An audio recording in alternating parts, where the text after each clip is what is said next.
Hi everybody, welcome back. So I'm looking at my track dressing. I guess it's part 2. I've ordered some bits and bobs to try to make this not easier, but to make it look more realistic, I guess you would say. I've got some point motor covers, which I plan to add to the Peco points. I've also ordered from Scale Model Scenery some of their concrete line side trunking also, and some of the orange trunking as well, as you can just see down the bottom corner. One thing that I forgot about, and I only really realised them when I was watching, recapping on an Everard Junction video where he was doing his own ballasting of the track, was catch pits. I've ordered some of those also from Scale Model Scenery, which was rather annoying that I forgot to add them at the time, because obviously you have to pay additional postage costs for those. I did ask a question on the Railway Modelers Club, and somebody kindly came back, and the question was, the grates on those catch pits are blue, and what kind of blue or is recommended. So somebody actually did mention to use this just here, Vallejo blue, which is from a Luftwaffe uniform colour. So I also went off and purchased this also, which is from Railmatch, which I think is maybe a bit too blue, it's called Rail Blue, but I probably would need to darken that down with some kind of greys or something along the line. And the only other thing I purchased was some of this as well, which is a grey primer, so I can prime the catch pits first before painting them. Now obviously everybody puts in some of this stuff as well, which is sleeper grime from Railmatch, so I've purchased some of that. Now I intend to paint the rails, I think, with this. I did watch Everard Junction as well doing that. He painted all the rails first of all, and the chairs, so I think I'm going to use that to do the same thing, and then I'll probably use that as well with an airbrush and go over it slightly more heavier in some places and lighter in others. That's the feelings at the moment. Again, from Scale Model Scenery, I purchased this glue and some additional tips for it. I did try to support the industry, the model railway shops. I did do quite a comprehensive search, and I was trying to find these little things. Found a few stores, but I wanted £5 in postage for what is a £2.50 item. In the end, I had to go to eBay and buy 4 packs of these in the end, and they only charged me sort of £1.65 or something for postage, which I found was much more reasonable. I just think sometimes the bigger or even the medium-sized railway online packing systems can be quite expensive for postage, considering I guess you could probably put these in a jiffy bag and post them first class and get it posted through the letterbox. Anyway, one little complaint and niggle, but I did my best on that occasion. So this is the trunking that you find running under the sleepers. I've got this from Scale Model Scenery. No, it isn't a sponsored video, but I'd like to say thank you very much to all the new subscribers. I don't know what happened, but I guess the YouTube algorithms are working in my favour, because I suddenly got a large influx, so thanks to all those who are new subscribers. This is the other one that I'm using. It's the trunking kit. I did see again Everard Junction using it. I think Dave 47 may have used it, or does he use one of the plastic wheels kits? I've seen somebody using wheels kits. That might have been Charlie actually. So this is what I am looking at the moment to run, and the plan will be to build all this up. I'm not going to weather these.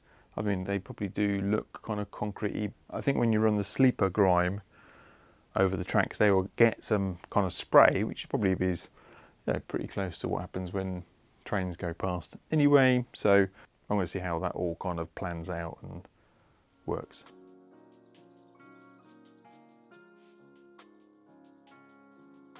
So I'm just looking at this point just here. Looking at these, the Peco dummy point mirrors, you just need to place them on, and I suspect with a tiny amount of glue, and there would be something along the lines of like that, like so. But the problem is here it's a little bit on the low side, so I think I'm going to have to use something like a piece of this is 1mm plastic card, just to boost that side up a touch. And the other thing I want to do is I'm just going to cut both ends of these, because I'm not using these for the point motors. They'd normally be used for the, I guess, the solenoid based above board point motors to connect into. So I'm just going to chop those off. Now I've got a pair of plastic snips. I guess once you do this, it's there's no return. So I'm just going to pop that side off like so. That one's done.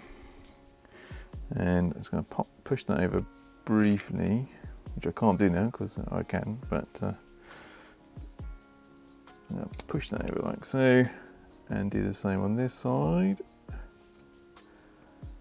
Now I have seen Charlie from Chadwick, he's gone one step further and he's cut down these edges as well, which I may well do, but now obviously that means you can place these on with a touch of super glue, and there's nothing underneath it now to stop it from moving, and it's not going to go any further. So I think I can probably just make sure that that is away. I may just put a dab of glue on that one and then some super glue on this one.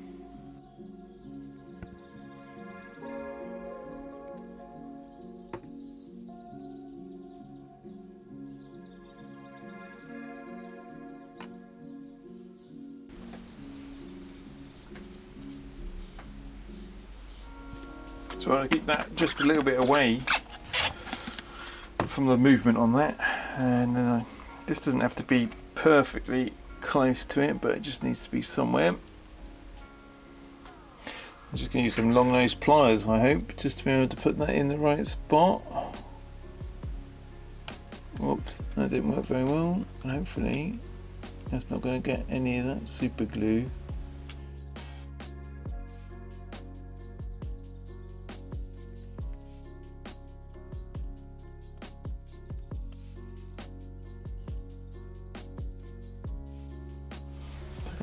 Something like that.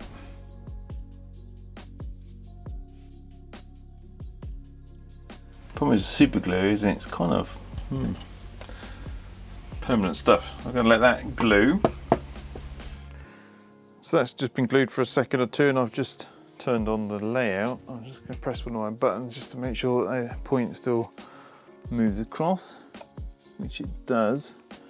And that point motor, yeah. I mean, that's firm as, and that point motor does still move. So I'm going to crack on and add a few more. So that's these 3 points now done. So I've got the cable trunk in, and it's like, well, where would you put these? I guess you would run it kind of through there. I'm going to have to see where I can actually get some trunking. I don't need anything over on this one, right over here. Oops, you can't quite see it, but I guess my trunking is going to go around this side here, along here, and I need to have something coming across. I guess you'd come across here and then it would run maybe down this side, and yeah, would you have trunking over here? Yeah, give me feedback, let me know. Mind you, I might have done that by the time you tell me in the video. Anyway, I'm going to see how I can route that through and have a look. So I'm looking around at the Pecos. The problem with the Peco is it's pretty much solid underneath. There's no way get this thing through. However, just here under all the isolators, I can thread that quite nicely from one corner to the other. So I'm quite liking that spot just there. It runs quite nicely through. I can have my junction sort of over here, and yeah, so I think that's exactly where I'm going to pop that one. Again, I'm not quite sure how long. I'm going to have to look at some pictures and just decide where to chop that. So I've just had a look at a few of the pictures, and they sort of go, yeah, they can go various different lengths, to be honest, but a lot of them seem to go about here. So I'm just going to leave that where that is and snip it, hopefully about here, like so.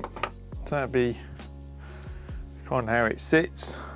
I need to put a couple of more of those in place. So I'm going to put those in, and possibly one here as well. So I'm just going to fit those in now.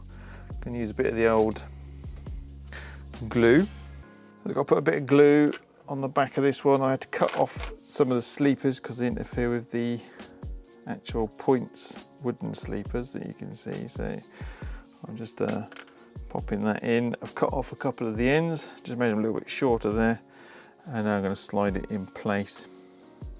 And under that, just there, that seems to be in, and I think reasonably okay to my eyes. And then I've just got to do the same over here.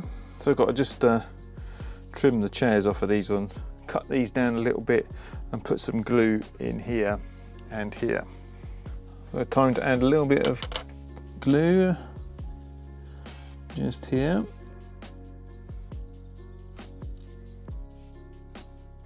Got to chop one end off as well, just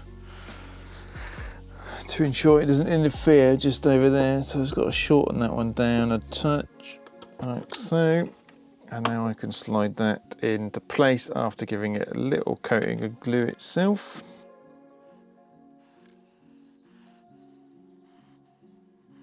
That's in.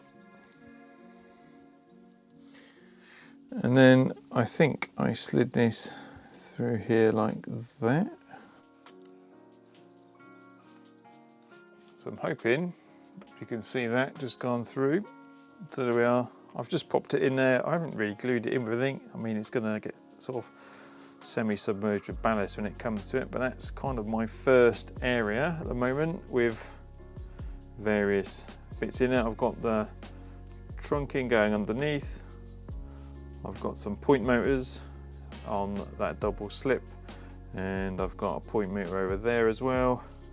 It's slowly getting there. I'll go and add the point motors now to the other points on the layout, and then we can progress it another step. So I've had another 4 point motors, so there's 2 there on that double slip, and I've got my crossover going to this set of points and over there. Now if you look really closely, you will see, although I've glued a little bit of foam on this one, it doesn't actually touch. And to be honest with you, I found out after doing it, it's better to apply the super glue at the sleepers and then push down and position the actual dummy point casing, and it makes it a lot easier. So that was my fingers getting stuck in some super glue. It did that on those perfectly, and they worked really well. And you can see that they are, yeah, I think pretty well done. I've added the trunking just here, and I've popped a little bit of Copydex on just to hold it in place. So probably when I'm ballasting, it doesn't move around too much. So whilst editing this video, I realised it was going to be really long, so I've decided to stop it just here and make more parts. So thanks very much for watching to the end of this video. The next one's going to be about catch pits and the trunking, so please do watch the next video. Hit the subscribe button if you haven't already, and the notification bell, and don't forget to hit the like button. So thanks so much for watching, and I'll see you again shortly. Bye.